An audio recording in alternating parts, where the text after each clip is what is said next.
Going to call the meeting to order, and Rachel's going to be taking roll call today. You want somebody to run to your office to download something for you? Or? It's happening already. Oh, okay. Okay, I'm going to call roll. Ms. Becks? Mr. Modica? Here.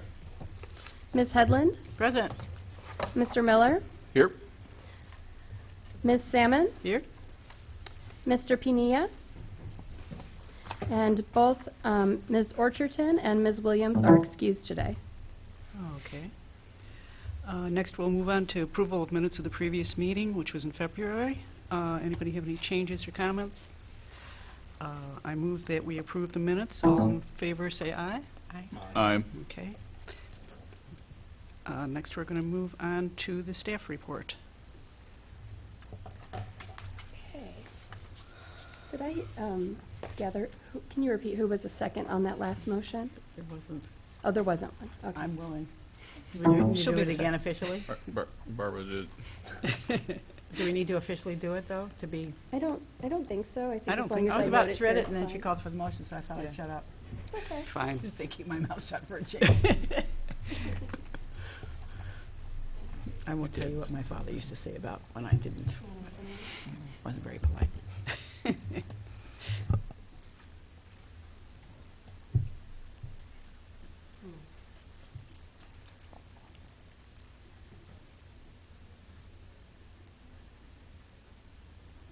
Do you mind if we go first to a grant presentation, and I'll grab my report off a different computer because it's still not opening Oh, for gosh, some that's reason? frustrating. Sure. Is this one, though, that's not listed? I think, let's start first with Joel Spencer and the teen art at the library. He's coming back right now. I think we just was need like here. a 5-minute pause. There he is, there he is. Yeah. Okay, we'll start with Joel then. Jason, can I borrow that flash drive? Okay, because the organizer. I could email it to Jason, and he could print it. Yeah, Joel, we're going to go ahead and I start could with email that file with you. if necessary. She sent it to us in notes. If worse comes to worse. She's got to go find her thing, so. Oh, okay, so I'm going first? Yeah. Yes. Hi. All right, Welcome. Welcome. thank you. Yeah, So, yeah. our project was called Teen Art at the Library. It was a collaboration between the Teen Open Lab at the Urbana Free Library, the UNCC, Urbana Neighborhood Connection Center, the Art Club at the high school, and the CEU Community Fab Lab. So for anybody who doesn't know, by the way, I'm Joel Spencer. I'm an adult and teen services librarian at the Urbana Free Library. One of the things that I do is help manage the Teen Open Lab, which is our after-school program at the library. We've been doing this since 2013. We're open 4 days a week. Joe, From- could you pull a microphone in front of Sure, you and sure. make sure the green light's on? Better? Green light's on. Okay. We're open 3 to 5:30 Monday through Thursday of most weeks, and we are in the Lewis Auditorium. We do many things there. Most importantly, it's a teen-driven program, so what they are interested in is what we try to make happen. The project goals for this project was to promote art to teens across the area, but importantly, we wanted to bring teens together in one space, and we wanted to bring together teen advocates in one space. We also wanted to give teens a sense of ownership of the auditorium where Teen Open Lab occurs.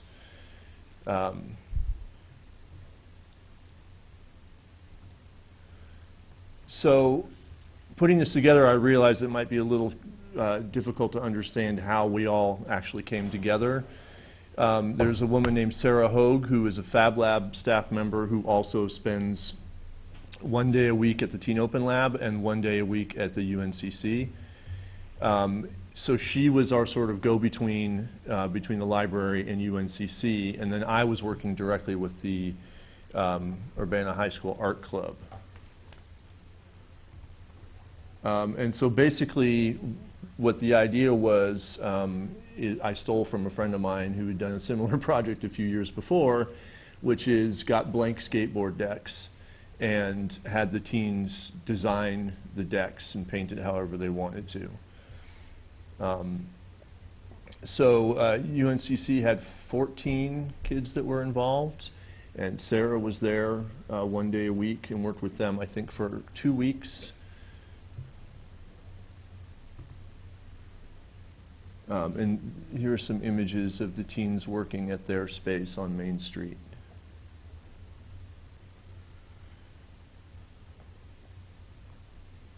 They did some really amazing stuff. It was important to me that we made these connections, especially wanting to bring in university people, so that we would have public educators and people from the university who do research on, being an advocate for teens and communities, and have them meet. And also to have the teens see that there are people at the university that are not much older than they are, so that they might understand that the university is within reach. We were overwhelmed with what came back. And this is from both UNCC and the art club. We even had, this one is, let me get the cursor out of the way. This one is a tribute to Bob Ross, and this comes from yes. the high school art club. They were a lot of fun. We ran out of skateboard decks, so they started grabbing whatever we had in the Teen Open Lab. And I had a guitar with a twisted neck, so I took the neck off and they painted that, and that made it into the show. September 12th, we had the opening reception. Officially, we had over 75 people. I'm told that I am underestimating that number by quite a bit, because when it all rolled in, I was too busy making sure there was enough food and hanging out with the kids to actually be able to count. Our director estimates closer to 90. This is a short video. I don't know where we are with audio here. It's fine. Is it okay? Mhm. If it's too loud, how do I turn it down? They'll adjust it in the Okay. TV office. Garden, all kinds of stuff like that. The latest project from the Urbana Free Library's Teen Open Lab added some color to the Lewis Auditorium. A grant funded by the Urbana Arts and Culture Program allowed for a collaboration of several area organizations to promote art to teenagers. A friend of mine a few years ago did a project that was on skateboards. And when I asked the kids in the Teen Open Lab, because we always ask the teens, what it is that they want to do, the vast majority of them said that they wanted to do skateboards rather than a traditional framed, square or rectangle flat art. So it's just because the teens wanted it. The teens wanted it and were happy with the outcome of the project. This was a very unique experience for me because, number one, before this I haven't really painted anything like on purpose, like have a canvas and then painted something that I wanted to express myself with, And then two, because it's a skateboard. I've never customized anything like that before. For more information on how art is thriving in Urbana, you can visit the City of Urbana's website at urbanaillinois.us/arts or follow the Arts and Culture Program on social media. To learn more about the Urbana Free Library's Teen Open Lab, go to urbanafreelibrary.org.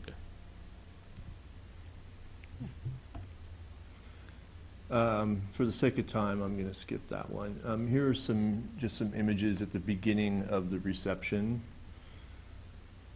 before the storm blew through.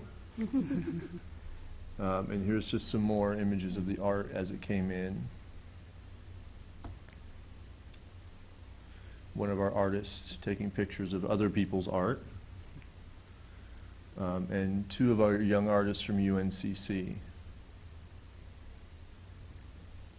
And this is the entire group from, or at least who came to the library for the reception from UNCC.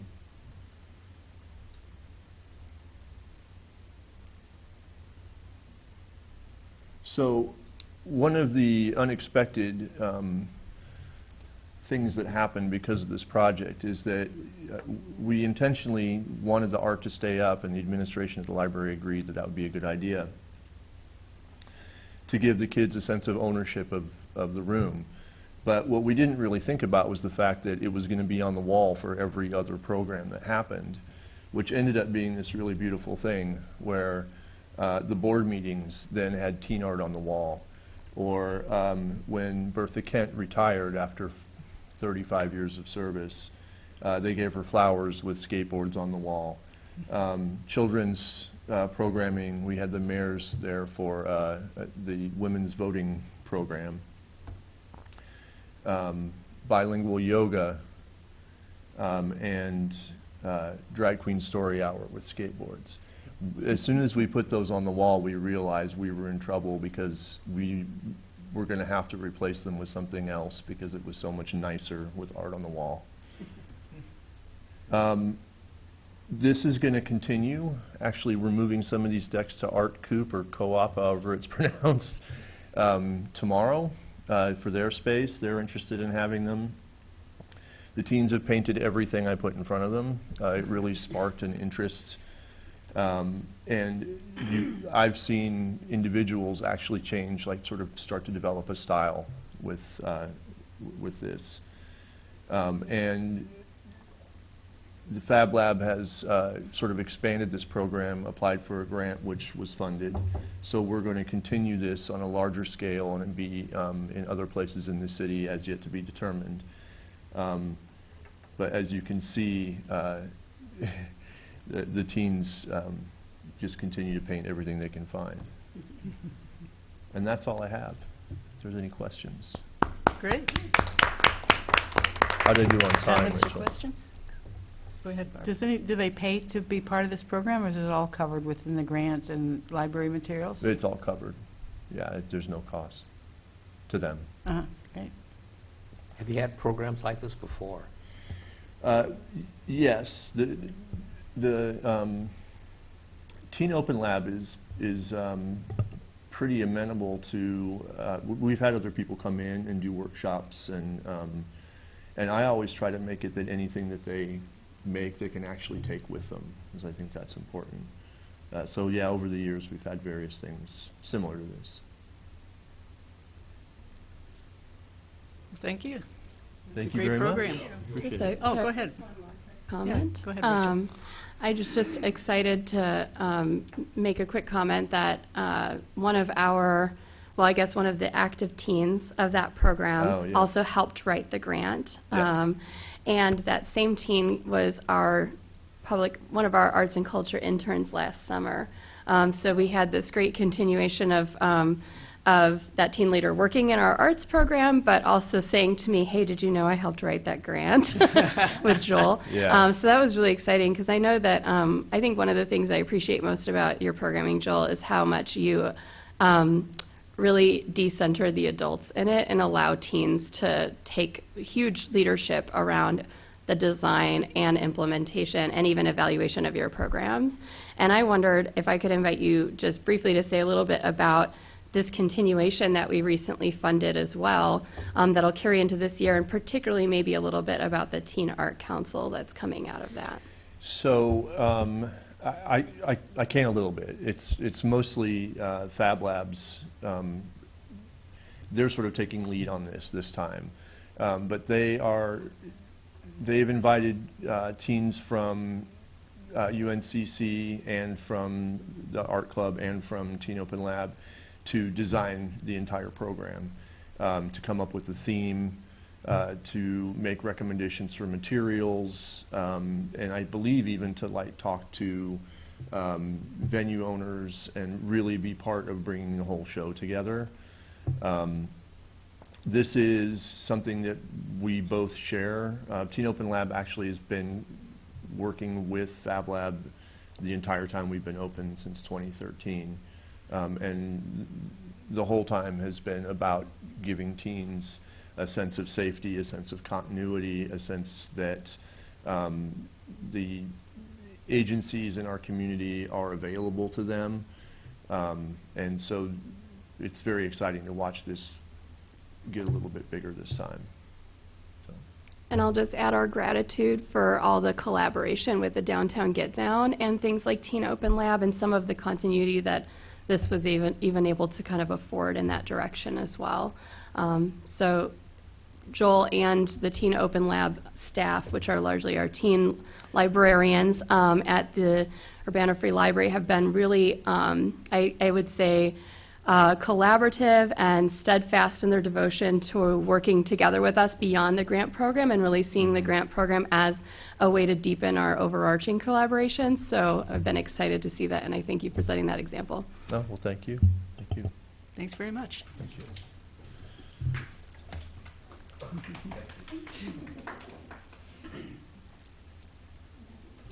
Can I make a comment? I happen to notice, talking about youth artwork, the Eric Show at the University Union opens tomorrow night.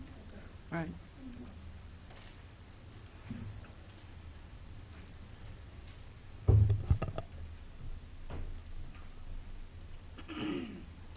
Well, hello. Thank you for bearing with me as we had a few technical difficulties at the beginning of the meeting. I first want to share that we have, and let me grab this one thing.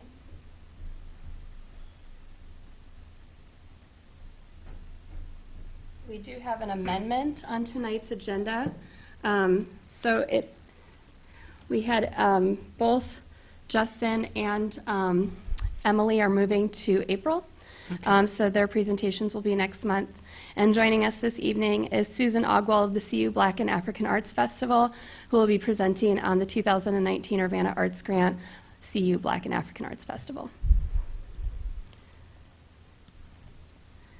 You gotta hit the other one first. Oh, I see. Or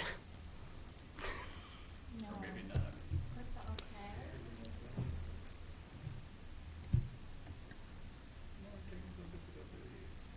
It's been a whole day of it. Hey. Yay.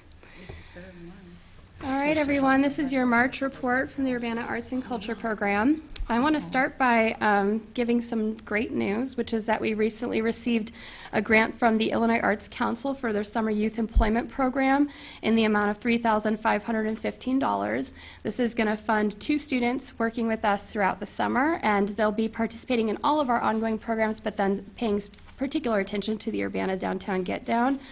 So very excited about that. We'll be releasing information about those 2 opportunities soon to the area school districts, and then working to get those students interviewed and hired. Yeah, and thank you for doing that. Yeah, absolutely. We've been really excited to have that grant now multiple times for the program, and so did my predecessor, Pauline Tanos. She did a good job of applying to that grant. So we now have this tradition, hopefully it Which stays is that way, always of good. receiving this grant. I'll just, you haven't seen a picture of Emily, and she's been unable to come to our meetings so far, but I want to indicate that we continue our executive internship. This is a new experience for us, so this is the internship that is given to a senior at Urbana High School to come work with an organization as part of their curriculum senior year. So Emily Crane is coming to us from Urbana High School, and she works on Monday and Wednesdays, and if you come out to tomorrow's sneak peek event, she'll be there, and I'm going to give her a shout out there as well. It's tomorrow. Oh, yeah.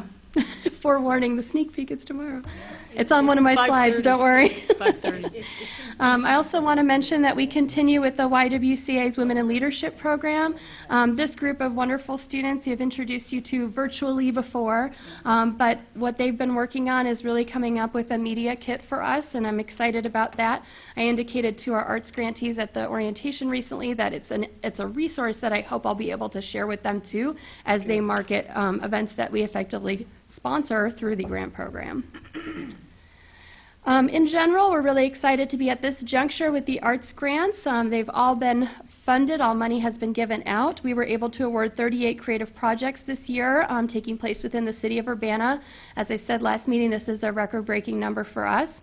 We gave out a total of $88,000 this year, also a record-breaking number.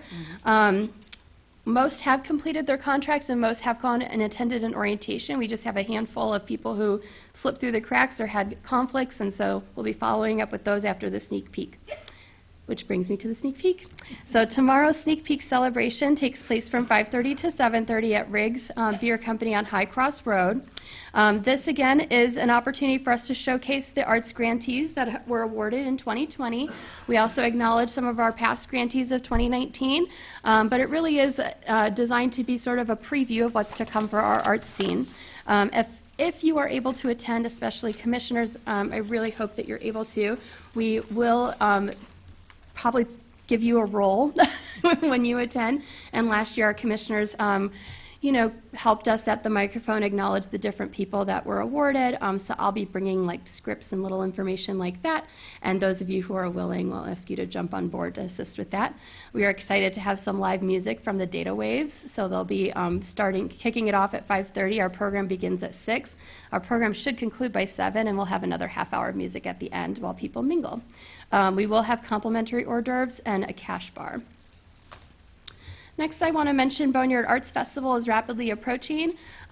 Folks who are either artists or venues have until the 13th to register their venue, and we always encourage that the venue be the one registering. But this, of course, is our 3-day exhibition of performance, literary, and visual art, hosted all around Champaign County. It's a 3-day festival, and I should indicate that we have I would say it's largely a 4-day festival, but it's a Thursday is Campus Day, Friday and Saturday are Urbana-Champaign Days, and Sundays what we call Out and About. So those are the other communities that make up Champaign County. We have a real large number of venues, and we hope that that continues to grow over the next few days. If you know someone that is still looking to be placed either as an artist inside of a venue or a venue looking to find an artist, that's largely the role of our Urbana committee. And so I serve as a resource on that committee and a participant there representing our arts program, and have worked pretty hard with the rest of the committee to get all those matches made so that we have a lot of different things going on. I'm, of course, particularly excited to tell you more about our event this year. You may remember that in the past we've called this Urbana Celebrates the Boneyard. Doing a slight rebrand this year, we're calling it Urbana Culture Fest. We're going to particularly highlight lots of diversity of Urbana in terms of art, music, and what we offer. We're going to feature DJs, live music. We're also going to feature performances of African dance and b-boying and a number of other cultural traditions. And then we're going to also have live art demos, food trucks, and various activities. We've invited area organizations working in arts and culture to table and have booths, as well as nonprofits and local groups to have arts-based interactive tables, not unlike our community corner at the Downtown Get Down. So we're excited to carry this forward and try something new this year. We've also moved the time differently. So in the past it's been from noon to 4, and this time around it's from 4 to 8. There is a typo on this that I'll point out to you, and that is simply that August should say April, which has been since caught before, but I didn't update the slides. So just to let you know. April, not August. April. It's April 4th, so it's coming up very soon. She was moving on to something new. Yeah. No. Are you did you say you're closing down Griggs Street? Griggs Street, but just from the corner of Race and Griggs to right about the edge of the 25 o'clock Brewing Company patio. So it doesn't Gotcha. block this neighboring apartment complex. Yeah, sure. But what's really nice is that we work really closely with 25 o'clock. So we're in the process of applying for a temporary liquor order that will allow people to carry their beer out into the park and then into the kind of event area. And 25 o'clock is planning to have a DJ group kick it off right when we end. So right about 8 p.m. they're going to be starting inside the tap room what their activities are for the evening as part of Boneyard. I wanted to let you know that if you want to reach out to me about having some sound equipment donated for that, I can help you out. That sounds lovely. We'll follow up after the meeting. Next but not least is the Artists of the Corridor. So we are really delighted to be featuring this exhibit, Women Who Painted by Paula McCarty.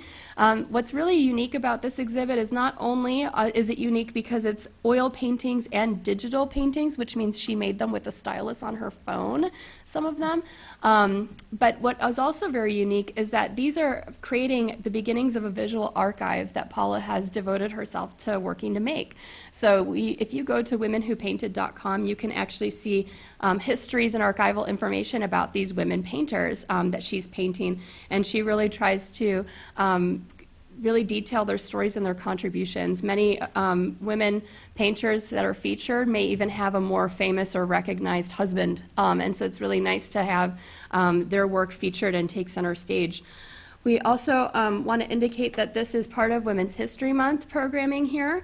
We were really delighted at the last, well, not the last, but the initial city council meeting of the month on, I believe it was March 2nd. We were able to have a proclamation given by the mayor about the declaration of it being Women's History Month, where we also acknowledged the exhibit, Paula's work in creating the archive, and acknowledge a number of women leaders in the local community who have made great strides for women and girls locally, nationally, or internationally. And we also were able to feature some of the things that make up Women's History Month programming in town, a lot of which takes place on campus, but some local events as well. So if you, before you leave tonight, visit the front table back here at the entrance of Council Chambers, you can find a Women's History Month calendar that includes all of our related events, but also quite a number of events going on in the local community. I should also mention that Paula presented a portrait workshop for people 8 to 11 years old at Art Coop this past Saturday, and she plans to feature another portrait workshop at the Urbana Free Library on March 30th, which will kind of double as a closing reception for the exhibit. This is all made possible by an Urbana Arts grant, and we were also quite pleased with the attendance at her opening reception. We had over 50 people come by, so it was one of our more well-attended receptions. And Paula has really wanted to do a lot of related programming and is also taking recommendations of other women painters. She's largely focused on those who've already passed away, but other women painters that you might want to challenge her to paint. So you can reach out to her about that. Just a little update on some of the activities of the Urbana Inaugural Poet Laureate Will Rieger. Will continues to present numerous projects. He's been really focusing in the next month or so about visiting our area high schools. Both Urbana High School and Uni High will be having him for multiple sessions to work with teens in developing poetry projects. He's also made appearances in news media, open mics, and public readings. I want to mention some of his upcoming dates and deadlines. We will have a children's poetry reading on March 26th at the Robeson Elementary School. For National Poetry Month in April, we will feature a Women Who Write exhibition. And let me just share, of course, he has his regular ongoing things. We did conclude Poems on Glass. We have yet to release the names of the selected poems, but I can assure you you're going to be very excited about them, and I think that we have some really wonderful submissions that we were able to choose from this year. We hope that project continues.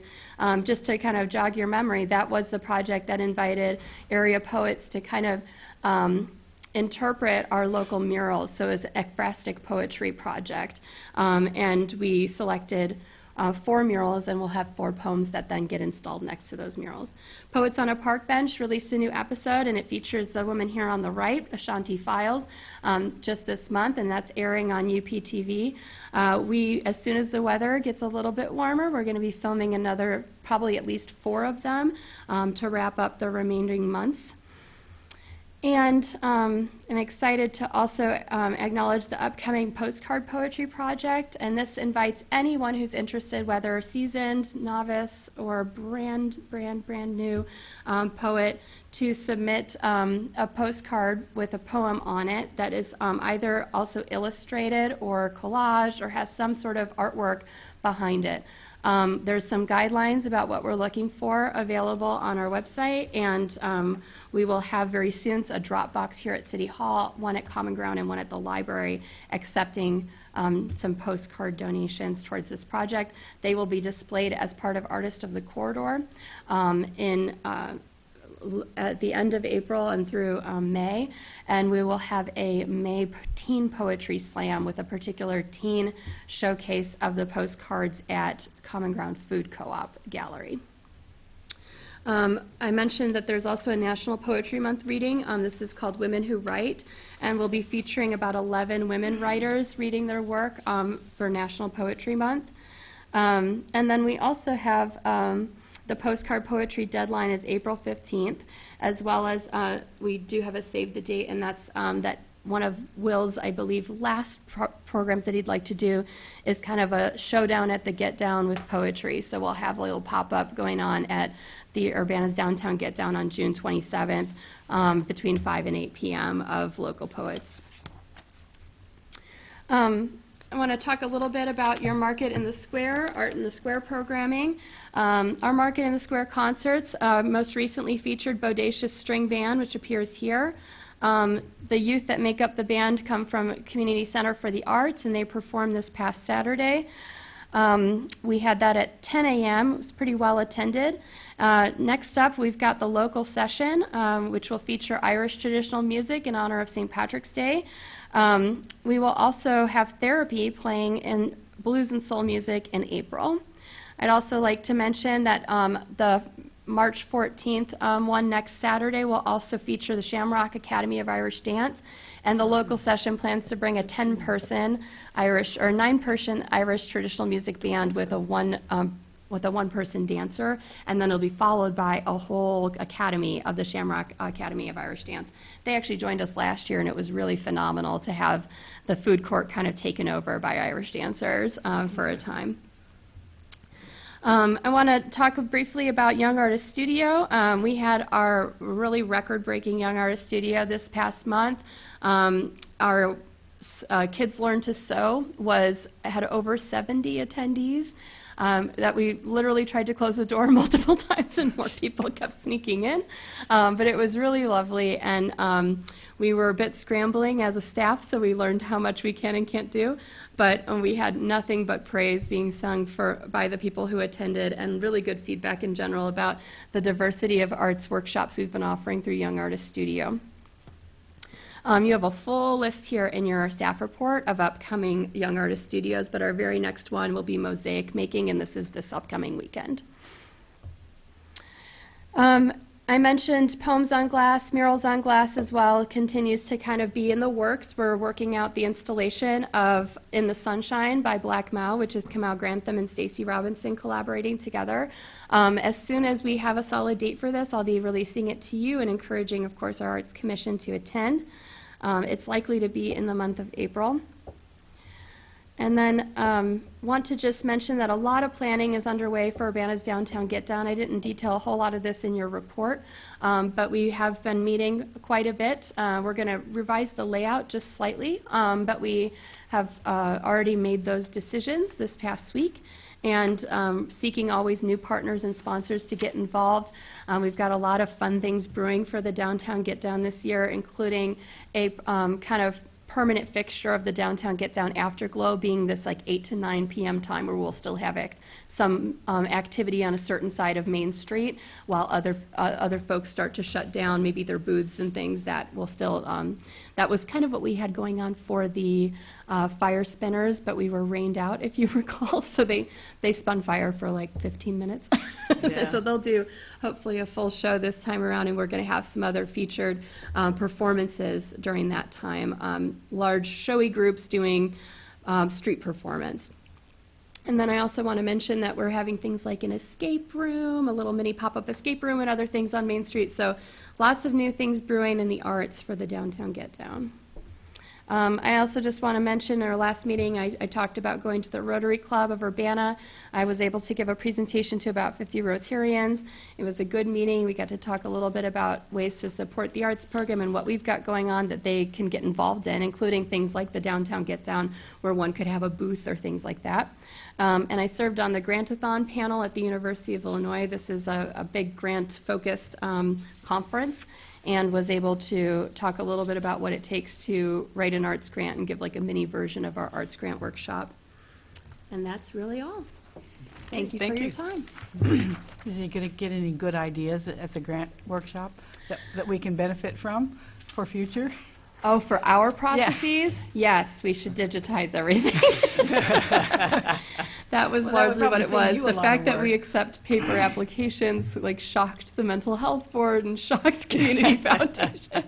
They were like, I think maybe they do some minimal things, but largely theirs is all a fillable like form that you complete online, and they don't run into things like things not being formatted correctly because it automatically formats everything. So I think that's in our future. But in general, I'm always really proud to speak about our program on that panel. I think that because we are so broad and because it's the arts, we can really invite people. This panel takes place at a thing that's open to all students at the university, but it's housed within the School of Social Work. So we get a lot of social workers, people in the helping professions, many of whom do use art a lot in their processes, but maybe haven't made the connection that they're eligible for things like arts grants. So that's always really nice, too, to get them thinking about how art can be infused in some of the work that they do. Any other questions? Okay. Thank you. Okay. Susan, I think you're up. This came from my bagpiper, and he said, the instructor, she's in, maybe she lives in Muhammad. Maybe. Oh, they could be, yeah. Oh, that's nice.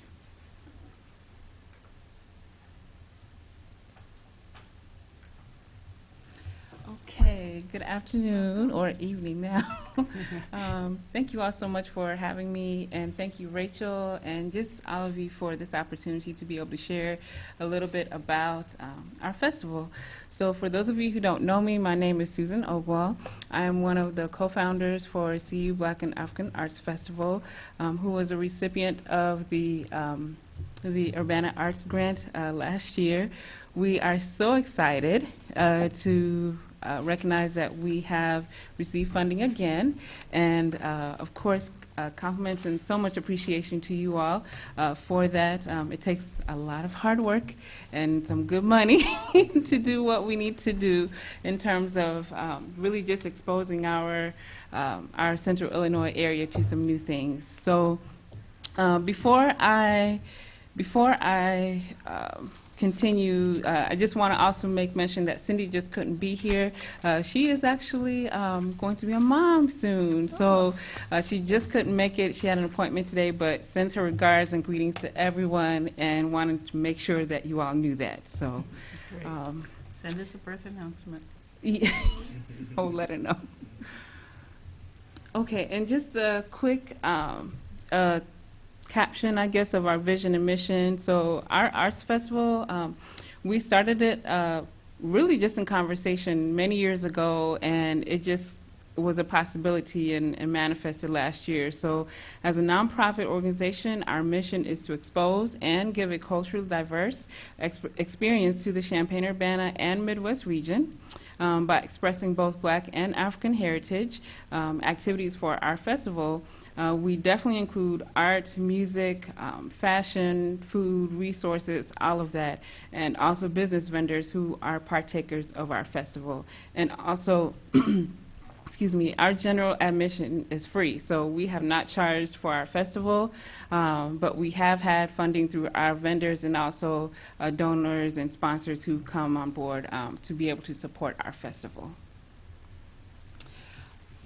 What you see here is just a snippet of our collaborators who were able to participate with us last year. We had a total of 40 vendors, 7 major sponsors and donors, 12 major collaborating partners, 5 in-kind media and advertising supporters.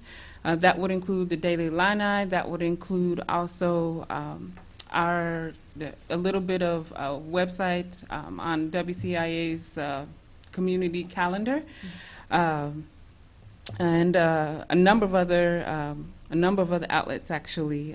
13 performance artists. We had 1 photographer and also 1 videographer, and I'll be able to show you a little bit of their video last on this slide here. What you see before you is on the, I guess, my left, and it might be on your, should be on your left as well. On the left, you see a list of our artists alone who were able to perform from starting Friday evening all the way through Saturday afternoon and evening. You've heard some of these names mentioned before, such as Afro D and Global Soundwaves. They will be hopefully back again this year. Dance Music Therapy, who you all also, some of you may also know from around the community, therapy that was mentioned earlier, and so forth. We also had a number of student organization groups that were also able to perform, and just to be able again to share poetry and various forms of art that took place as representative of this cultural festival. You see on the middle is one of our U of I partners, which was the Center for African Studies. They hosted a soccer game a week before, and basically like a kickoff for that week of activities leading up to the festival as part of their contribution to our festival. And on the far right, you just see an example of our flyers and some of our other sponsors as well on the bottom. Okay, far top left, this is one of the young entrepreneurs that started out her business last year. She literally sold out Friday night and had to come back with the little that she had on Saturday. We've had many of those happen to quite a few of our young and new vendors and business owners within the area. So I just wanted to showcase that. She particularly sells skincare products and lip gloss, things like that. So she wanted to jump out. She was a little nervous, but we pushed her a little bit, and before you knew it, she said she has to come back. So she will be back. We've had, as I mentioned before, at the bottom, too, you'll see some of our performers. We call her Mother Dawn Blackman. She's sharing poetry with the community, just a beautiful storytelling hour and moment with her.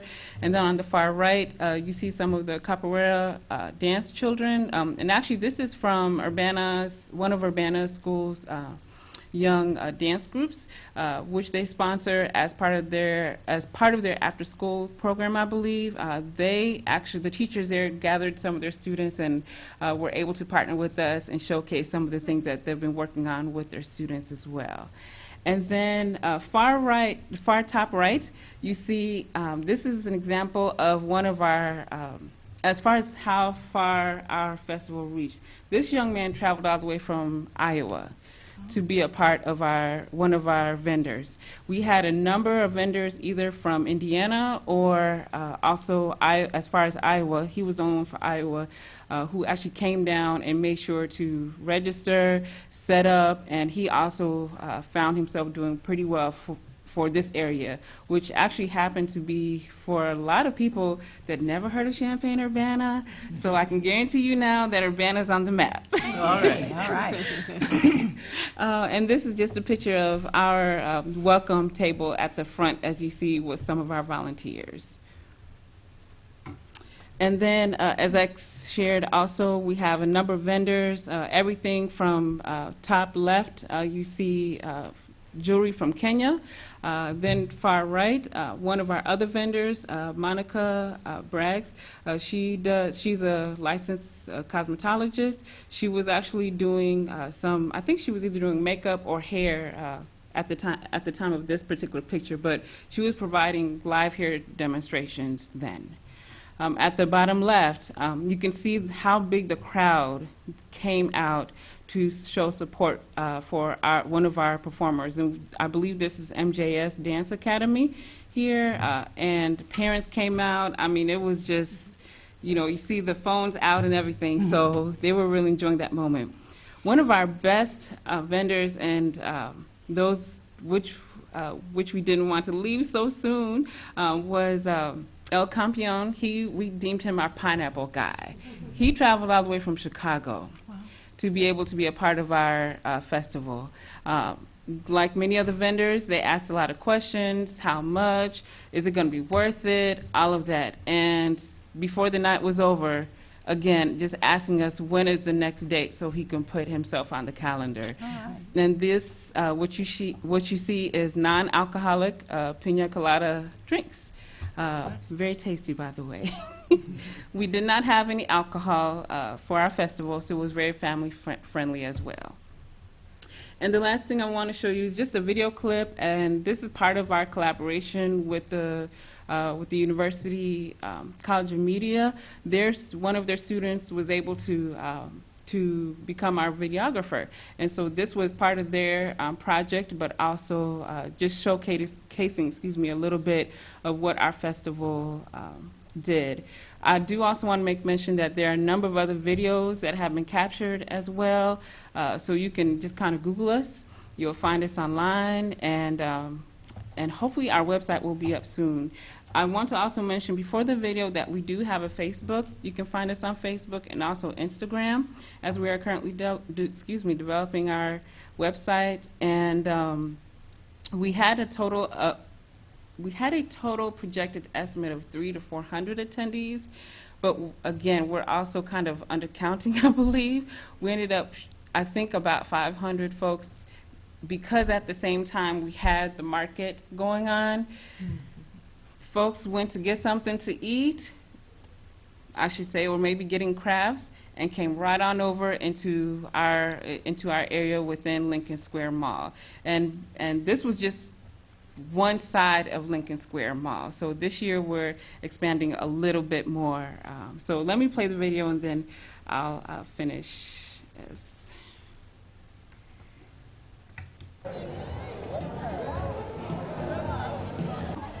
The Ogwals spent all of last summer recruiting vendors and artists for the Champaign-Urbana Black African Arts Festival. Held in Lincoln Square Mall, the festival was meant to give vendors an opportunity to expose their talents throughout the Champaign-Urbana community. There's a lot of expression of black culture, but there's nothing like having our own space where we can all come together. So this is a festival which allows us to bridge the gap of having our own, celebrating our own blackness, not just in February, but just celebrating as a whole. A wide variety of vending stations were present at the festival, ranging from hair care to photo booths. One station was even dedicated to talking about black home birth stories. Over 40 vendors, performers, and artists were here in attendance at the Champaign-Urbana Black African Arts Festival.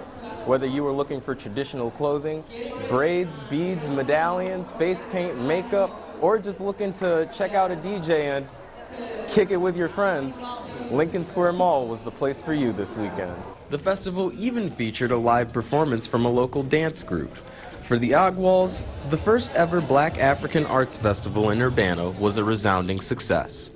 In Urbana, I'm Jared Farmer, UI7 News Update.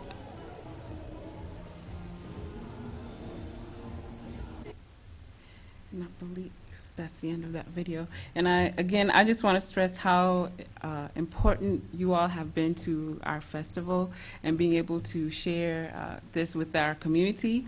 Again, it was just a pleasure to be able to bring it out. This is the first of its kind here. We didn't want folks to have to travel all the way to St. Louis or to Chicago to be able to experience this. So now folks are looking to be able to have us partner with them and hopefully bring it to their local Central Illinois cities. And of course, our volunteers, we had a total of 29 volunteers that came out to support us in all of this. So thank you so much. Oh, can I ask when it'll be again this year? Yes, mark your calendar for Yes. September 12th and 13th. Okay. We've already secured our location with Lincoln Square, and we're talking with a number of our collaborators and vendors now, so we can get a little bit of a head start as opposed to last year, as we have a new baby on the way. Right.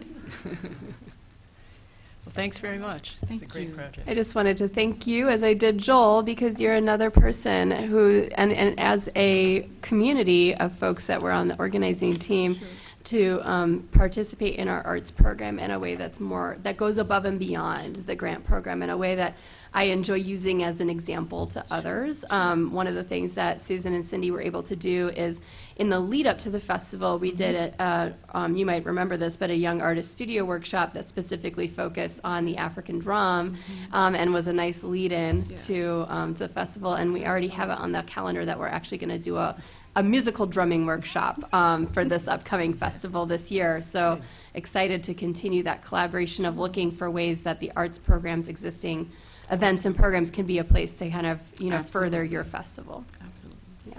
Thank you. Thank you.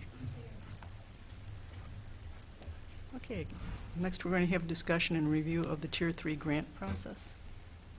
So I'm going to go up there to the front, but one thing that happened is that I still haven't really received from everyone the Tier 3 evaluation.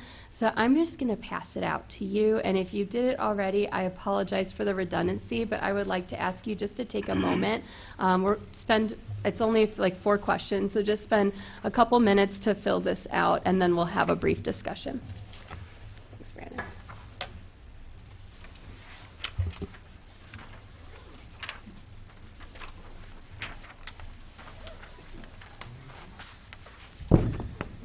I know I turned it in. Yeah, I have a copy here, too. So if you remember, this was part of the strategic planning document from our meeting last month. And if you can, just focus on that Tier 3 grant process review that's on the bottom and assign a numerical number to each question, and then we'll have a brief discussion.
Okay, I think we're just going to start the discussion. Feel free to keep writing or making whatever notes. Before the end of the day today, I'm going to ask you to turn that piece of paper into me because I will want to keep a record of what people's scores were, and so that we can do both a quantitative and qualitative analysis.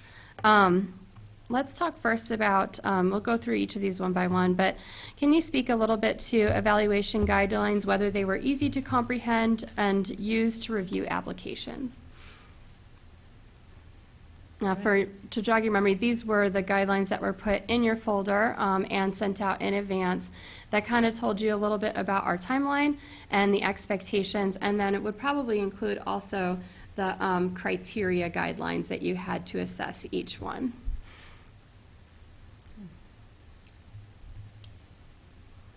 Given that it was my first time around, it was a little confusing, but part of that I think was from an experience too. And as I spent more time with it and kind of got over the hump, I felt a lot more comfortable with it. And Frank, what did you score this one? I scored it a 4. Okay. Anyone else like to comment? Sure, I'd say when I went through the process as part of one of the, as a consultant, I'll say, on one of the applications, I think that anybody who's never looked at a grant before probably wouldn't. It'd be hard to understand. And Frank, maybe you and I are on the same page in that manner, that I've never applied for a grant, and the more I've been a part of this process, the longer I've seen them on City Council, you really get to, There's such rigidly structured questions of like, give me all of the specifics of all of the things that you're going to do right now. And I think sometimes in creatives' minds that can be a little bit of a struggle to turn what is, this fluid idea in one's brain into a rigid, more, rigider idea on a piece of paper. So I mean, I'm sure that's ubiquitous in grant applications anywhere, that you just have to have such a thoroughly thought-through idea in order to be able to articulate it on an application process, that it's always going to be somewhat of a struggle. But I don't know that, I'm not saying that as we need to go away from it, but it's just one thought that I've always had when I'm looking at it, is like, how could we make the language of this more approachable for folks? Because especially if you come from backgrounds where you're even less exposed to formal language and stuff like that in documents, it can be a real burden or a real challenge to look at it and say, oh, okay, well, I'm confident in filling this out, and it might drive people away. Just to reflect this back, I hear what you're saying as kind of maybe more feedback for the experience on the applicant side of things. But as far as when you were also evaluating, was it just that it was like difficult to pull those things out sometimes and know for certain that you were assessing them? It goes both ways. Yeah, okay. I know when I was doing assessments that I definitely had to reread questions numerous times and really think about, okay, well, are they really getting at it? I mean, it requires critical thinking, and I'm not saying that it shouldn't, but maybe we can think about language. Well, yeah, and just to kind of reflect back, that's one thing that comes up a lot in the grants workshop. I spent a lot of time telling people, you don't want to have your evaluator have to sort of read between the lines. Like, it is true that it does take a lot of skill to boil things down into really accessible language and really spell out the who, what, where, when, and why in order to get that like feasibility score high, because that's one of our criteria is feasibility, but it's a really big deal. That's probably the one that we might even focus on the most when we're actually having discussion, right, is whether we think this can happen. I want to jump in briefly because I'm going to have to leave, but I just kind of want to communicate to the commission, and most of you were around for the transition to arts and culture and having the responsibility for these Tier 3 grants. But I just think this is very valuable for the commission to now really be directly engaged in owning this Tier 3 process and having that responsibility to give out those final awards. So thank you. Thank you for stepping up as individual commission members to be a part of a more, I guess, robust process. And when we set out our initial mission statement and goals for the arts and culture program, when we changed the name, we knew it would take time programmatically to get there. And an idea that's often been expressed over the years on this commission has been, how do we use our program to kind of push our applicants sort of down that path too, to meet more goals of the program. So again, I think there's so many valuable ways that this commission can continue to refine and improve this process in partnership with staff, and thank you for that. One thing your comment makes me think of, Jared, is even the possibility of like adding an, especially once we go to maybe a more digitized version of applications and assessments on your end, would be doing things like an FAQ page. I mean, it's something we could simply do beforehand as well. But if we have like sort of frequently asked questions, and I certainly have a number of them floating in my head by now, just having gone through orientations and things enough where I know what tends to come up, we could certainly do that. And then emphasize some of the same things that we emphasize in grants workshops. I do think people who attend grants workshops, they rightfully have an advantage, and we certainly encourage everyone to find a workshop. We give out over 8, so there should be at least one that everyone can attend. Yeah. Didn't you say you were also going to put it online? Yeah, I would like to do that eventually. I guess I'm a little hesitant about how that is given out, only because there's such value in that in-person workshop that I know as soon as we make it available, it's like we won't have that in-person interaction anymore. Sure. But it's often through that I get to know applicants, I get to know their questions. They can get questions answered in person. But it's something that we didn't do this last time, but I would like to circle back and figure out about the best way to communicate that information, whether it's filming the whole workshop and putting it somewhere, or simply like maybe putting the workshop outline or information that's shared in the workshop available for download somewhere. Might be possible. That might be better. Yeah. Yeah. Well, and you also had, I think, at least one day where you just had a walk-in where anybody who wanted to come in. That's right. 2 days, ask questions. That and was we'll a good do that idea, too. I Those think. drop-in hours are really helpful, I think. Maybe Do you go to the library? You had a number of places you went Oh, around yeah. the city, right? Yeah, we do U of I, Parkland, we do a number of places in the city of Urbana. So really trying to especially go to places that we think may be frequented by people who don't hear enough about the arts program. Any other feedback, particularly about the guidelines I gave you or things you'd want to improve upon? I agree with what we've already covered, because I had that in my notes about the evaluation guidelines, but there was a point, we had a conversation at one point, and you were mentioning about possibility of, and that's always the age-old question, changing up the questions in such a way that you get more information, so it helps the evaluating committee make a better judgment on the application materials. Because there were some applications this year, and we had discussed that there was some questions about things that were left out of people's applications. So how to make that guideline that they fill out a little bit more transparent to help the evaluating committee. So maybe switching up some of our application questions, especially for our Tier 3 when we're giving out more money. I think it was If I'm in remembering regards to correctly, that we one. talked about maybe more detailed, maybe budget history, and if there was an increase in funding or, a decrease might apply too, but particularly an increase from us, how was that funding used? I think one of our challenges with Tier 3 is that I have not, in a super hard way, enforced a strict deadline on our final reports from our grantees. So nearly all of our Tier 3 grantees gave their final reports. A couple still haven't given you final reports from 2019 before you voted on 2020. And I think we want to firm that up so that that's not happening, because then you have more information at your disposal, having already witnessed to what they reported themselves doing. But we've had that kind of go on now with a little bit of like a relaxed vibe, and I can certainly enforce that a lot more, which could look like if they don't give their final report within 60 days of the event ending, they don't get their money. And that could be a hammer coming down that encourages people to reach out and schedule and give me their final reports much more in a timely manner than has happened. I think what happens sometimes is that the grant program has had now, either through special event funding or our grant program, given out these monies to some of the same groups time and time again. And because of that, there's been this sort of trust relationship of like, oh, I know I'm going to get that final report, and oh, I know she knows that she's going to get this final report.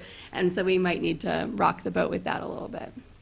Well, when you go digital, Right. sometimes you can't even get the material to go through and be accepted That's unless correct. you provide those things. Yeah, on So final that'll- reports, that'll we take still s- may have some challenges unless we have a robust system. And I may or may not have shared with you all, but I did meet now with 2 different grants management software program specialists, and both are well beyond our price range. I don't think we can afford any of them. When they actually came down and told me the price, it was like jaw-dropping and not going to happen for us. But it's unfortunate because some of these other tools, if we had them at our disposal, do quite a number of great automated things. Like they will send you an automated email that this is due soon. And the challenge with our grant program is nothing is due, except for applications, nothing is due at the same time. I mean, certainly we want contracts coming around about the same time, et cetera, but some people's projects are going to be done in a month. Like we've just funded some will already be done at mid-April, because we fund anything throughout that grant cycle. And throughout that grant cycle, people are wrapping up projects at varying times. So there isn't necessarily like a one deadline, other than knowing, well, we're headed towards April now for 2019. Everything we funded in the Tier 3 category in the previous year has long closed, has long completed what they did. It was all in the fall or the summer. So they're well beyond the time that they needed to do final reports if they haven't done them already, technically. So I guess I'm not really familiar with the actual payment mechanism then. Are they paid Right. after the Yeah. report, or is it? I can remind you of that. And for you, it might be also somewhat new, Frank. What we have in the past with our festival grant, so this is before we have Tier 3. With our festival grant, it used to be 50% up front, 50% at the conclusion of the festival. And in fact, later years, it was all of the festivals got their money up front. Now we've completely flipped the script, where we're giving out larger amounts of money. And in our now Tier 3 pile, we ask them that it's 100% a reimbursement. So they get no money up front. They can only get their money once they've done their final report, which you'd think would make them want to do their final reports pretty soon after their event if they want their funding. We, of course, do have some disruptions in how and when people can give final reports, because both the written and the presentation are required. And our presentations, as you probably can deduce, in January and February were a bit disruptive because we had strategic planning going on and other activities. And then the Tier 3 grant process itself disrupts our grantees presenting. I think it was in the month of November.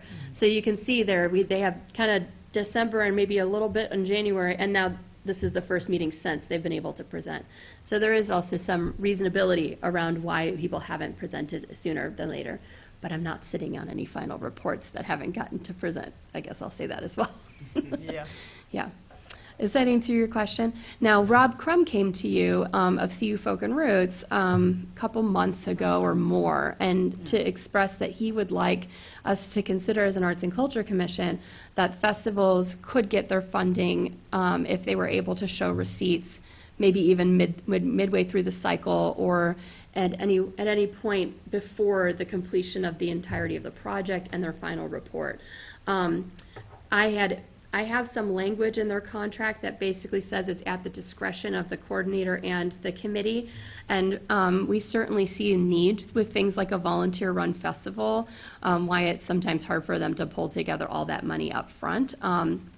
So that's just something for us to talk about. I think Rob will be back to ask for that again. And once he has some receipts, be able to ask that he get an initial reimbursement. If anything, it would only, I think, be able to be what we give to the other tiers, which is half up front and half at the end, so up to half of the amount that they were funded in advance. And as far as our financial processes internally at the city, that won't disrupt anything. It would be just fine. And I think we just want to see receipts for sure. Of course, if we do that, we will afford that opportunity to all of the Tier 3 grantees.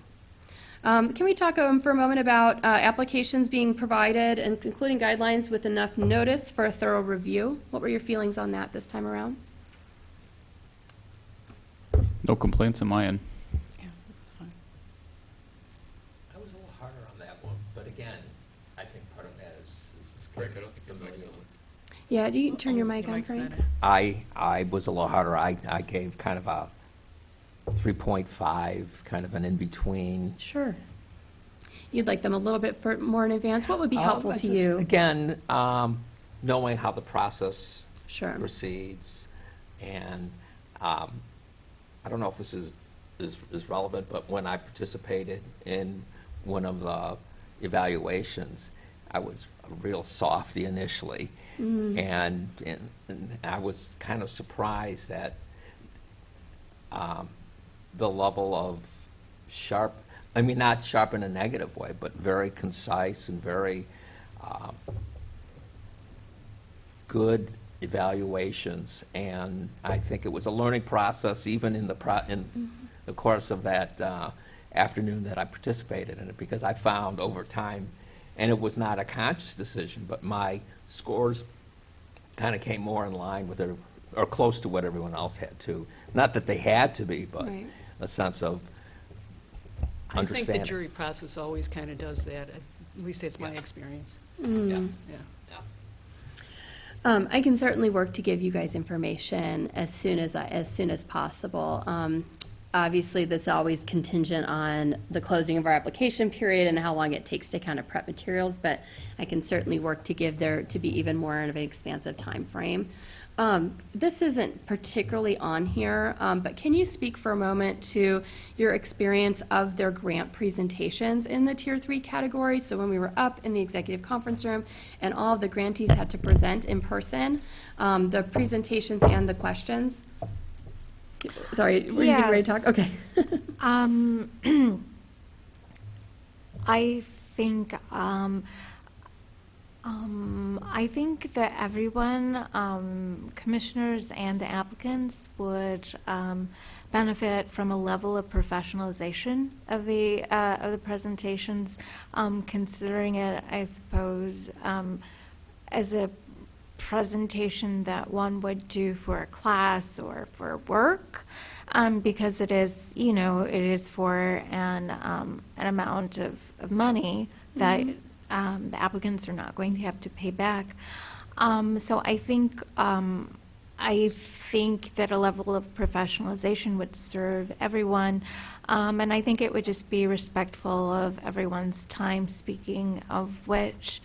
Also, I think it would be respectful for the presenters to be considerate. To be considerate of just of the time of the presenters who are waiting to go after them, and also the time of the commissioners. I just think that would be a really good thing. But I hear you calling for like time enforcement on my part. Would that be helpful?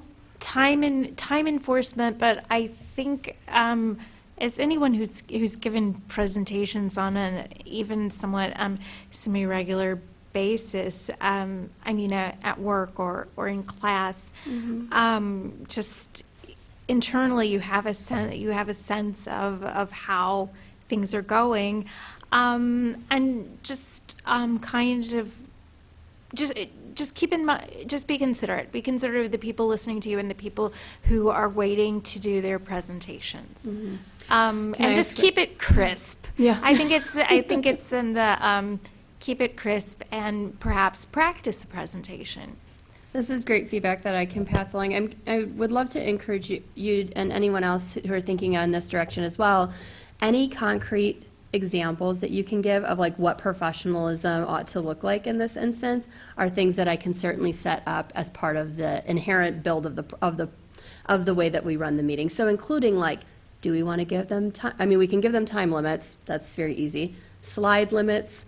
We can give expectations of what they ought to be including in each presentation. That, I think, certainly was a little bit hit or miss. Like, some presentations had, like, lots of robust data. Some was, like, the same presentation we've seen 4 or 5 years in a row, whether it's for a final report or for a new proposal. So I think, is that a little bit what you're talking about, Courtney?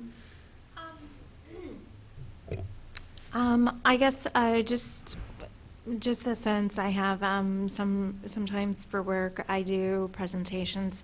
I know that the methods that I use might not necessarily work for everyone, but just having an idea of what the presenter is going to say ahead of time, and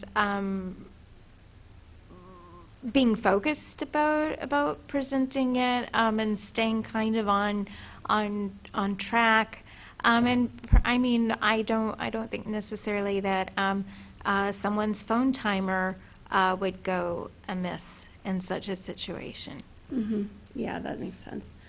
I can certainly approach things like slide recommendations of even how to structure a presentation to us, including like, if you have this many number of slides, we expect this one to detail budget, we expect this one to do, I mean, I can get in the weeds with stuff like that and give them really concrete feedback on what we're looking for to make the best use of time. Or something like you know, bullet points, if those are points that they cover, that we know that everybody's fairly covering or addressing certain issues that we all want to know. Mm-hmm. Yeah. And so it's totally impartial also, but then they meet those guidelines that we need to feel comfortable with when we were evaluating them. But there's not really any such thing as impartiality. But, sure, and they might not follow the guidelines that we set forth. Right, but we could set a standard that we expect it. I mean, I think that just as I wouldn't want to force people into, you know, rigid kinds of molds, because that might be somewhat boring, actually. Just like from a selfish point of view, that might be boring for me to hear. But just a format that just serves the information that's being presented, and just I guess just being considerate and just treating it like a presentation that has some sort of consequence, because it is. Mm-hmm. Any other feedback on that particular question? I wouldn't disagree that most of the presenters probably were a little too casual with trying to talk to us about getting $10,000+ for an event. I wouldn't disagree with that at all. Okay, this You- is good feedback for them to know. You know, it was Yeah. most of them had an attitude of like, I don't want to be here, but I have to be here, so I'm here doing this. Not, I value being here, and this is important. Right, right. Not everybody had that attitude, but it was a little. It was excessively casual. If I had to go to anybody and ask for $10,000, you know, I'm not gonna be able to do it as casually as that, most likely. Right. I think there's a few challenges for us. We've assumed responsibility for, in some cases, monies that had previously been given out in another means. And I think there's a different sort of environment of it coming under the arts and culture program. We don't have a huge budget. Our grant program is a pretty huge amount of money that overarchingly, you know, at this point is managed by the arts and culture program. And so what may feel like a small amount to others is a really, really big amount to us. And I think that I try to emphasize that to the applicants as well. I also want to give one recommendation that comes from me as the coordinator, and particularly on that meeting.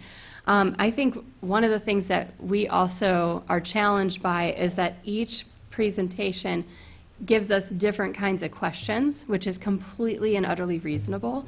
But I would encourage you to the best of your ability when you're there in the room evaluating, that take good note of any question you ask of one applicant and try to ask it of all applicants out of equity, right? This is something that I think is a challenge sometimes because, again, different presentations might ask maybe beckon different questions from us, and that's fine. So to the best of your ability. But I think in my observation, some questions of the commission maybe were asked more directly of some applicants versus others, and maybe it was because it was implied in the description of their project, but just for, you know, housekeeping and making sure that we're putting on that face of showing a similar analysis of each project. And then having that evaluation criteria out in front of you. You had it in your folder, but maybe deferring to that too, like as you're hearing the presentations and thinking about any concrete questions you have when you're evaluating that maybe their presentation did or didn't respond to. Does that make sense? Tier 3 grants process and timeline were thoroughly explained and detailed. This is more like that timeline I gave you. It made sense. Did you understand it? You knew what was coming. I think our first year was, you know, and for people like Frank and some of our newer commissioners, this was your first year. But last year, I think we had even maybe more confusion around like, okay, what point in which are we at this point?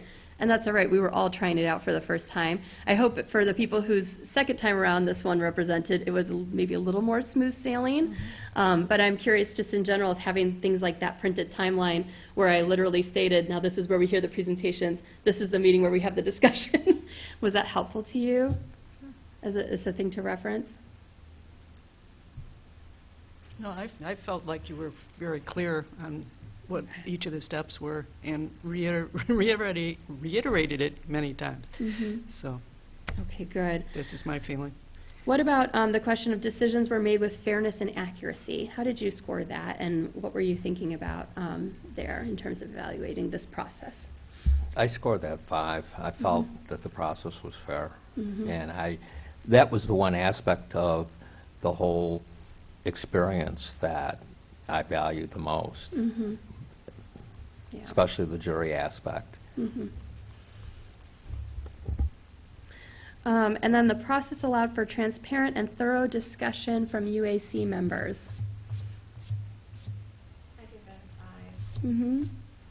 I would agree. I did also. Okay. You're smiling. I scored neutral. Yeah. Can you say a little bit more about that? I don't know. Maybe I just like talking about things more than other folks do because I spend hours and hours doing it in council. But you know, I think, and yeah, you know, maybe it isn't totally justified because you know these are repeat applicants. These are people we've seen for numerous years. We didn't have a new, you know, applicant to really consider, so maybe there wasn't as much discussion, and we're really just getting into the weeds of nuance. But I could have dealt with a little more, maybe one more round of evaluation. Yeah. And while it isn't a requirement to have applied in another category, I always encourage people who are considering Tier 3 to have applied and been awarded in Tier 2 before Right. they go applying to Tier 3. It's not a hard and fast rule, though, so it's not out of the realm of possibility that in our coming cycle, you get a completely new applicant we haven't seen before. Right. I agree that it always feels like there's like maybe would be an opportunity for even more like discussion, and it's but at the same time I think what you all put together is both your individual drafted scoring and then the discussion that we have here, kind of pulling together a representational recommendation. I think that whole process for me, is always really illuminating and helps me kind of really understand the landscape as the coordinator of what you're looking for and the different things that different people find compelling on the commission. Because you're not all the same, right? Everybody's opinions are quite a little bit different, and what you might find more compelling and somebody else might find less compelling. But that's the diversity we look for. As you said, some of the applications themselves, questions jump off the page because of the nature of that particular application, too. Right. Yeah, so I don't know that I would ever make it a hard and fast rule that one question has to be asked of every applicant like that, but just with something to kind of be mindful of as you're evaluating, like any criteria or interpretation of the criteria that you give to one, do to the best of your ability, make sure you're giving it to every single one, right? So that really is what we put here in this evaluation, but I want to give you just a moment to say anything else that this doesn't capture that you would like to see improved upon for this coming cycle. We're going to open these applications in October, so it'll be here before we know it, and I just want to make sure that we all feel very comfortable moving forward. I did have a question for Commissioner Miller. You mentioned that you would have valued, did you say another round of what would you have wanted to have discussed or have evaluated in additional rounds or around? Well, unfortunately, due to scheduling, I wasn't able to participate in the meeting. I did watch it afterwards and watch the discussion that everyone had, but I wasn't able to be here. But I know, in my experience, even outside of, we used a regular meeting to do that evaluation, right? Like Yeah, that we was had one of an our opportunity for everyone to talk, yeah. that was one of our regularly scheduled Tuesday ones. Yeah.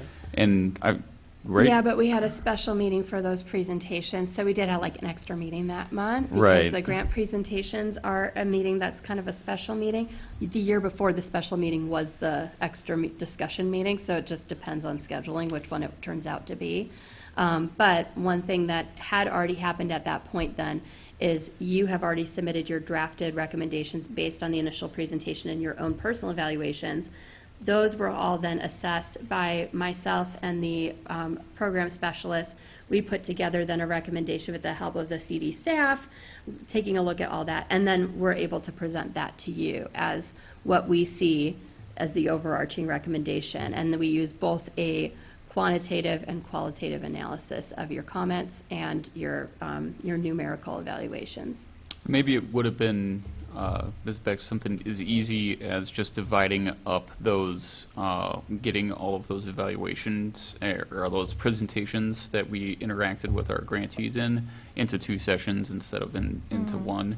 So we could have had more time. They could have felt more at ease about, this is just us and whoever, and not all of us have got to make a presentation. We've all got to watch each other do this. It's a lot. It was a lot to input and try and keep coherence in an evaluation that came back out after it. There's just that's. Yeah, and I also can't recall offhand how much those summarized comments were and summarized. Obviously the numerical information is very clear because that has informed then how we determine the funding.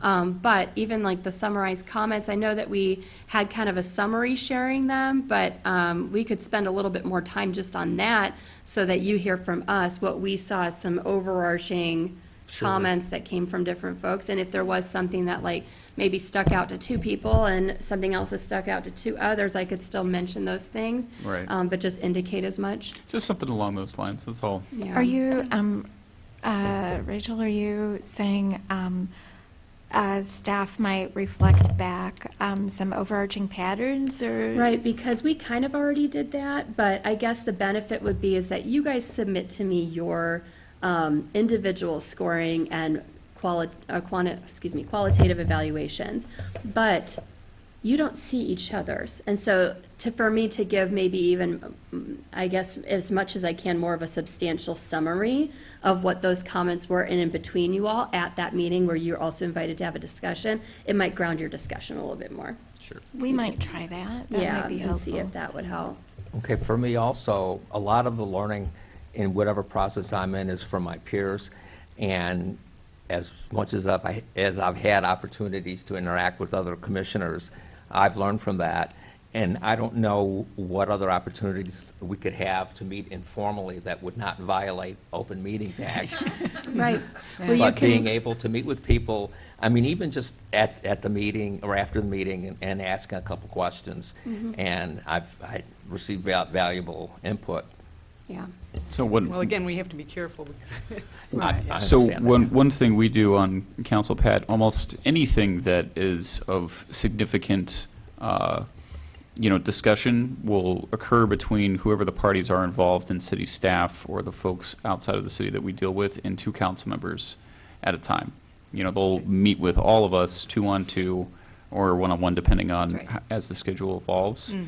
And Frank, we could do something like that where, we meet 2-on-2 to talk about stuff with Rachel Mhm. and, answer questions. And then we can, we'll have a more in-depth opportunity to bounce ideas off each other and get talk questions about it. answered. Answered as For me, well. I know from my personal learning curve, having those kind of opportunities would up my game.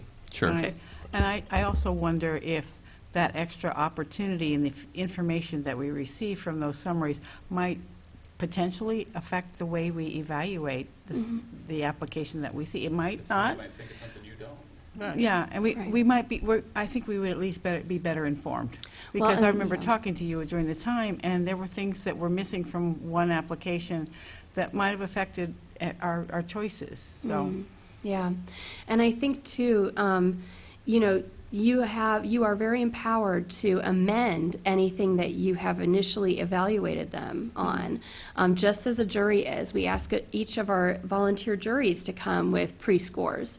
But those scores can be changed and often are changed through dialogue and discussion about the applicant at hand. So that's something that I think we want to just emphasize that discussion meeting is there for you to bring up issues that maybe another person didn't notice, talk openly about them, and then make sure that your scores are things that you're absolutely comfortable with and that any changes that are made are motioned changes that we agree upon.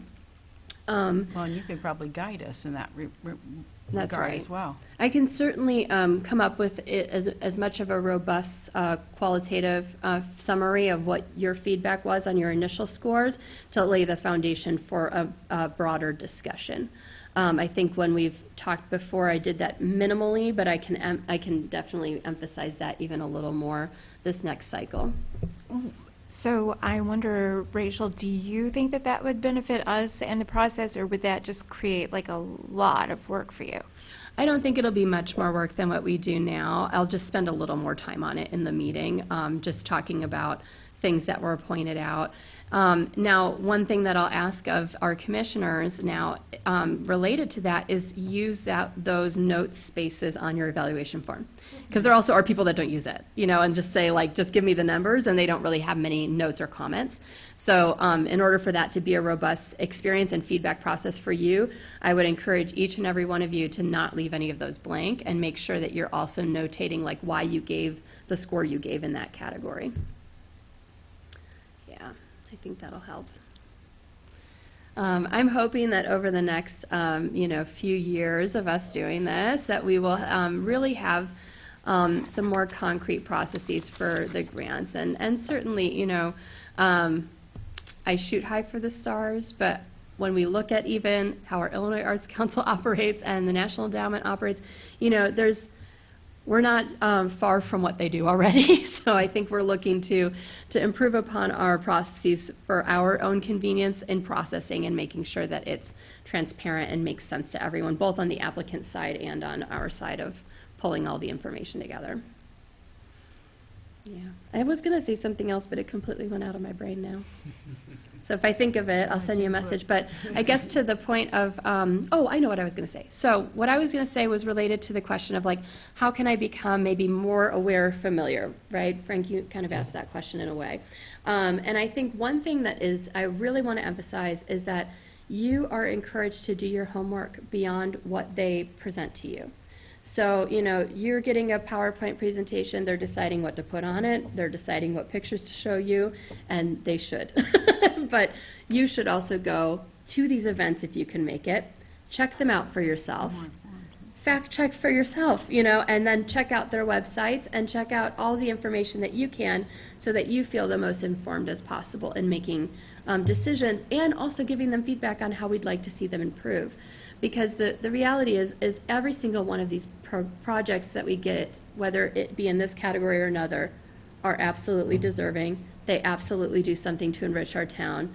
And they really, without fail, contribute to the arts and cultural life in the area.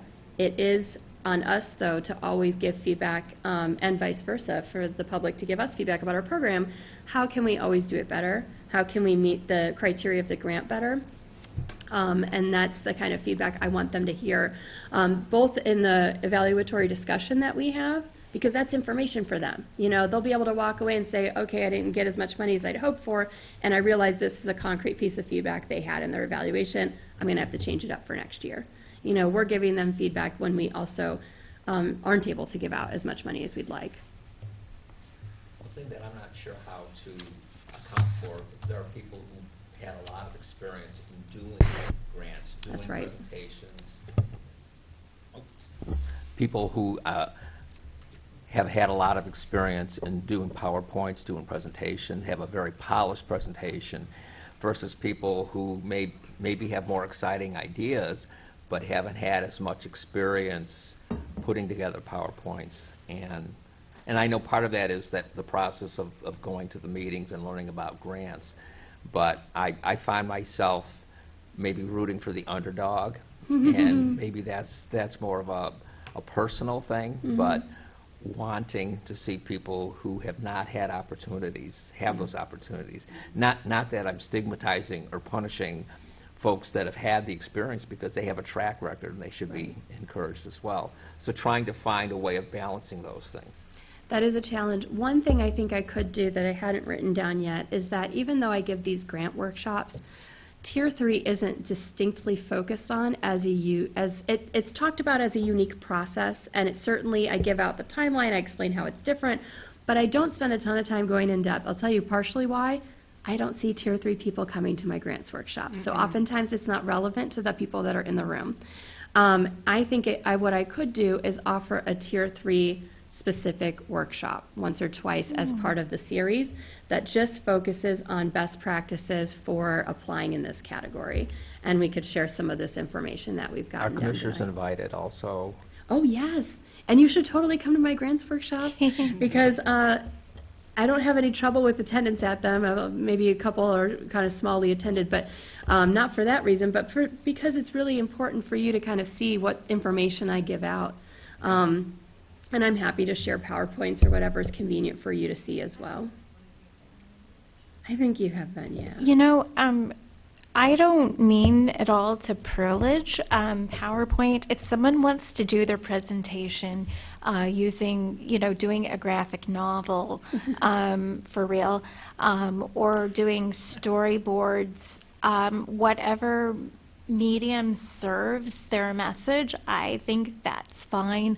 I'm saying just if people if people give you money you don't have to pay back, then I think that out of this sense of respect, even for oneself, and the excellence that one strives for, and for the people giving one that free money, that the presentation should, I think that it should reveal or illuminate as much excellence as is in that presenter's power to manifest. Mm-hmm.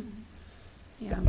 And just knowing some of these projects firsthand, because I have been at all of these events and I have seen some of the behind-the-scenes organizing for a few of them, there always remains, something to be desired around the presentations. There's always times where I'm like, why didn't you include this thing that was so great that you did that year or whatever? So I'll certainly pass along this feedback, and I think them getting some concrete information, not just to the 4 groups that have applied and been awarded in this category, but also for anyone who considers applying in the Tier 3 category, because we want to make sure that information gets out really widely too. We never know who's going to apply from one year to the next. This is all very helpful for me. Thank you for spending some time thinking about it. I want to emphasize that, just as was discussed, I am available for one-on-one meetings with commissioners, 2-on-1 meetings if you want to talk business. Could still happen. We can't do a 3-person meeting with me and talk business. We can just talk life. But, feel free to reach out. And then, as much as you can, you've got many months now, do some visiting of these events. Try to attend them if you can, or simply, check out their websites, check out their social media pages during their festival days and see what's going on. What are people saying about that festival? And of course, the same goes for all of our grantees, but particularly this one that you have a specific stake in the determination of. And I think that's it. If you have other feedback, feel free to email it to me or reach out any way that's convenient. Well, this has been very helpful for me, even just knowing what the different resources are. What are the different avenues for evaluating the projects that go beyond just their presentation here, or even, obviously, their performance is what's important, but all the different ways that they put themselves out there. Yeah. Those are good things to know, that I can look at those things. Right. Because it's not always obvious to me what those things are. Sure. Right. In this category, at least, most of them have a website, a social media page, and a person whose name is often attached to the festival who you can talk their ear off as well. So I'd say, I know I remember last season, one of the awardees wanted to meet with a few of you following the distribution of the award because they had questions about why they were granted this much and not this much or whatever. So sometimes they'll seek you out as an arts and culture commissioner, and that's perfectly encouraged and acceptable as well. But you can also seek them out and try to learn more about that information. That's a good question. I don't know. I'll ask. We've never had them. But can we? I don't know. Whether city pays for it, I think, is the main question. But your information is available on the city's website for them to reach out, at least via email to you. Yep.